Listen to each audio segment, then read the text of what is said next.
So ಈಗ 2026 ಡೆಲ್ಲಿಯಿಂದ car ತರೋದು ವರ್ತಾ ಇಲ್ವಾ ಅಂತ ನಾನು ನಿಮ್ಗೆ ಹೇಳ್ತಾ ಹೋಗ್ತೇನೆ. ಸೊ ನನ್ನ ಪ್ರಕಾರ 2026 ಡೆಲ್ಲಿಯಿಂದ ಕಾರ್ ತರೋದು ವರ್ತ್ ಅಲ್ಲ ಅಂತ ಅನಿಸ್ತದೆ. ನಾನು ನೋ ಅಂತ ಹೇಳ್ತೇನೆ, ನೀವು ಎಸ್ ಆರ್ ನೋ ಅಂತ ಕೇಳಿದರೆ. ಯಾಕೆ ಅಂತ ನಾನು ನಿಮ್ಗೆ ಹೇಳ್ತೇನೆ. ಸೊ ಒಂದೊಂದಾಗಿ ಹೇಳ್ತಾ ಹೋಗ್ತೇನೆ. ಸೊ ಡೆಲ್ಲಿಯಲ್ಲಿ ಮೇಯ್ನ್ ಕಾರ್ಸ್, ಡೀಸೆಲ್ ಕಾರ್ಸ್ ನಾವು ಪರ್ಚೇಸ್ ಮಾಡೋದು ಕಡಿಮೆ ರೇಟ್ ಬೇಕು ಅಂತ ಹೇಳಿದರೆ. ಈ ಡೀಸೆಲ್ ಕಾರ್ಸಲ್ಲಿ ಎಷ್ಟು ಚೆನ್ನಾಗಿದೆ ಅಂತ ಅದೊಂದು ಫಸ್ಟ್ ಚೆಕ್ ಮಾಡಬೇಕು. ಮೋಸ್ಟ್ ಆಫ್ ದ ಕಾರ್ಸ್ ನಾನು ನೋಡಿದ್ರಲ್ಲಿ, ಇಷ್ಟು ಎಕ್ಸ್ಪೀರಿಯನ್ಸಲ್ಲಿ ನೋಡಿದ್ರಲ್ಲಿ ಏನು ಅಂತೇಳಿದರೆ, ಒಂದು ಮೀಟ್ರ್ ಓಡಿಸಿರ್ತಾರೆ, ಅದನ್ನು ಮೀಟ್ರು ಮಾಡಿಫೈ ಮಾಡಿರ್ತಾರೆ, ಟ್ಯಾಂಪರ್ ಮಾಡಿರ್ತಾರೆ ಮೀಟ್ರ್. ಅದು ಕಿಲೋಮೀಟ್ರ್ ಎಷ್ಟೋ ಆಗಿರ್ತದೆ, ಬಟ್ ಅದರಲ್ಲಿ 70,000 60,000 ಅಂತ ಸೆಟ್ ಮಾಡಿರ್ತಾರೆ.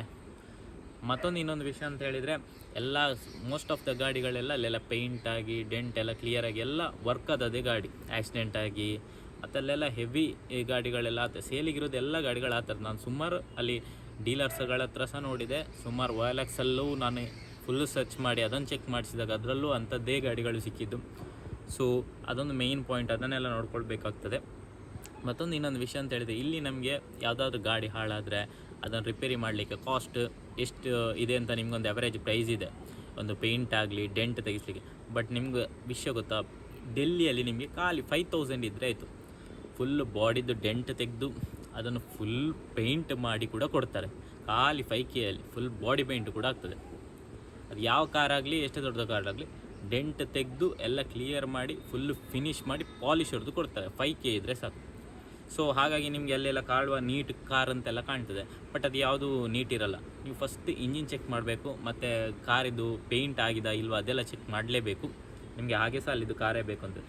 ಮತ್ತು ನೆಕ್ಸ್ಟ್ ಥರ್ಡ್ ಪಾಯಿಂಟ್ ಏನು ಅಂತ ಹೇಳಿದರೆ, ಮೇಯ್ನಾಗಿ ಈಗ ಡೆಲ್ಲಿ ಕಾರ್ಸಿಂದ ಅಲ್ಲಿಂದ ಇಲ್ಲಿ ತರಬೇಕಾದ್ರೆ NOC ಬೇಕು. NOC ತಂದು ಇಲ್ಲಿ ರಿಜಿಸ್ಟ್ರೇಷನ್ ಮಾಡ್ಕೊಳ್ಬೇಕು, ಗೊತ್ತಾಯ್ತಾ.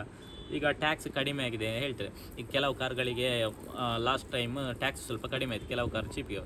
ಬಟ್ ವಿಷಯ ಅಂತ, ನೀವು ರಿಜಿಸ್ಟ್ರೇಷನ್ ಮಾಡಬೇಕಾದ್ರೆ ಟ್ಯಾಕ್ಸ್ ಏನು ಕಮ್ಮಿ ಆಗೋಲ್ಲ. ಸೇಮ್ ಹಳೆಯ ಸ್ಟ್ರಕ್ಚರ್ ಹೇಗಿತ್ತು ರಿಜಿಸ್ಟ್ರೇಷನ್ ಇದು, ಅದು ಹಾಗೇ ಇದೆ, ಅದರಲ್ಲೇನು ಡಿಫ್ರೆನ್ಸ್ ಇಲ್ಲ. ಸೊ ನಿಮಗೀಗ ಕೆಲವು ಕಾರ್ಗಳೆಲ್ಲ 10 lakhs ಅಬೋದು ಕಾರ್ಗಳೆಲ್ಲ ಇಲ್ಲಿಗೆ ತಂದು ರಿಜಿಸ್ಟ್ರೇಷನ್ ಅಲ್ಲೊಂದು 1.5 ಲಕ್ಷ ಕಡಿಮೆ ಸಿಕ್ಕಿತ್ತು ಅಂತ ತಿಳ್ಕೊಳ್ಳಿ. 1.5 ಲಕ್ಷ ಈ ಪ್ರೈಸ್, ಇಲ್ಲಿದ್ದು ಪ್ರೈಸಿಗಿಂತ 1.5 ಲಕ್ಷ ಕಡಿಮೆ ಸಿಕ್ಕಿತ್ತು. ಬಟ್ ಅದು ರಿಜಿಸ್ಟ್ರೇಷನ್ ಮಾಡಲಿಕ್ಕೆ 10 ಲಕ್ಷದ ಮೇಲೆ ನಿಯರ್ಲಿ 1 lakh ಬೇಕು. 1 lakh ಬೇಕೇ ನಿಮಗೆ ನಿಯರ್ಲಿ. ಸೊ ಹಾಗಾಗಿ ನಿಮಗೆ ಅಲ್ಲೊಂದು ಎಷ್ಟೊಂದು 50,000 ಆ ಥರ ಎಲ್ಲ ಉಳಿತದೆ ಅಷ್ಟೇ. ಸೊ ಅದು ವಾಪಸ್ ಅಲ್ಲಿಂದ ತಂದು ಅಲ್ಲಿ ನೋಡಿ ಅಲ್ಲಿದ್ದೆಲ್ಲ ರಗಳೆ ಆಗಬೇಕಾದ್ರೆ ಅದು ಕಾರು ಅಷ್ಟು ನೀಟ್ ಸಿಟ್ಟಿರೋದಿಲ್ಲ ಇಲ್ಲಿ ನಿಮಗೆ ಲೋಕಲಲ್ಲಿ ಸಿಗುವಷ್ಟು. ಯಾಕಂದರೆ ಲೋಕಲ್ ಕಾರ್ಸ್ ಎಲ್ಲ ಯಾವ ಥರ ನಿಮ್ಗೆ ಗೊತ್ತುಂಟು, ನಮ್ಮ ಏರಿಯಾದಲ್ಲಿ ಕರ್ನಾಟಕದಲ್ಲಿ ಕಾರ್ಸನ್ನು ಎಷ್ಟು ಕ್ಲೀನಾಗಿ ಎಷ್ಟು ನೀಟಾಗಿ ನೋಡ್ಕೊಳ್ತಾರೆ ಅಂತ. ಕಾರ್ ಅಂದರೆ ಅಷ್ಟು ಒಳ್ಳೆ ಸರ್ವಿಸ್ ಮಾಡಿ, ಇಂಜಿನ್ ಮೇಯ್ನ್ ಇಂಜಿನ್ಗಿಂತ ಸಹ ಬಾಡಿ, ಹೊರಗಡೆ ಬಾಡೀಸ್ ಅಷ್ಟೇ ಒಳ್ಳೆ ಇರ್ತದೆ. ಬಟ್ ಅಲ್ಲೇ ಹಾಗಡೆ ಅಲ್ಲ, ಅಲ್ಲೆಲ್ಲ ಗಾಡಿಗಳೆಲ್ಲ ಹೆವಿ ಇದು ಡೆಂಟ್ ಆಗಿರ್ತದೆ, ಟಚ್ ಆಗಿರ್ತದೆ, ಆ ಥರದ್ದೆಲ್ಲ. ಮತ್ತು ಹೆವಿ ಓಡಿರುತ್ತೆ ಗಾಡಿಗಳು ಡೆಲ್ಲಿದು ಕಾರ್ಸ್ ಎಲ್ಲ. ನಾನು ನೋಡಿದ ಪ್ರಕಾರ, ನಾನು ಅಬ್ಸರ್ವ್ ಮಾಡಿದ ಪ್ರಕಾರ ಇಷ್ಟ ತನಕ ಅದೆಲ್ಲ ಇಶ್ಯೂ ಇದೆ. ಮತ್ತೊಂದು ವಿಷಯ ಅಂದರೆ, ನಿಮಗೆ ಇಂಜಿನ್ ಒಳ್ಳೆ ಇದ್ದು ಅಂತ ಹೇಳಿದರೆ ತಗೊಳ್ಳಿ. ಮತ್ತು ಪೇಂಟ್ ಎಲ್ಲ ಆಗೇ ಇರ್ತದೆ, ನಿಮ್ಗೆ ಯಾವುದು ನೀಟ್ ಕಾರ್ಸ್ ಕಾಣ್ತದೆ ಅದೆಲ್ಲ ಪೇಂಟ್ ಆಗಿರ್ತದೆ, ಎಲ್ಲ ವರ್ಕ್ ಮಾಡಿ ಇಟ್ಟಿರ್ತಾರೆ. ಸೊ ಇಷ್ಟೆಲ್ಲ ಪಾಯಿಂಟ್ ನೋಡ್ಬೇಕಾದ್ರೆ ನಿಮಗೆ 50,000 1 ಲಕ್ಷ ಉಳಿಸಬೇಕು ಅಂತ ಆಸೆ ಇದ್ದರೆ, ಹಾಗೆ ಅಷ್ಟು ಸಹ ಆಸೆ ಇದ್ದರೆ ಅಷ್ಟೆಲ್ಲ ಕಷ್ಟಪಟ್ಟು ಡೆಲ್ಲಿಗೆ ಹೋಗಿ ಡೆಲ್ಲಿಯಲ್ಲಿ ನೀವು ಚೆಕ್ ಮಾಡಿಸಿ ಒಬ್ಬರ ಹತ್ರ ಡೆಲ್ಲಿಯಿಂದ ತರಿಸೋದು ಅದೆಲ್ಲ ರಗಳೆಗಿಂತ, ಮತ್ತು ವಾಪಸ್ ಅದನ್ನು ರಿಜಿಸ್ಟ್ರೇಷನ್ ಇದೆ ಅದರದ್ದೊಂದು ಕೆಲಸ, ಅದಕ್ಕೆ ಅಲಿಬೇಕು, ಅದೆಲ್ಲ ಆಗಿದ್ದಕ್ಕೆ NOCಗೆ ವಾಪಸ್ ಅಲಿಬೇಕು. ನಿಮಗೆ 50,000 ಲಾಸ್ ಆದರೂ ಪರವಾಗಿಲ್ಲ, 50,000 ಸ್ವಲ್ಪ ಜಾಸ್ತಿ. ಬಟ್ ಅದಕ್ಕಿಂತ ಒಳ್ಳೆ ಕ್ವಾಲಿಟಿ ಕಾರ್ ಸಿಗ್ತದೆ ನಿಮಗೆ.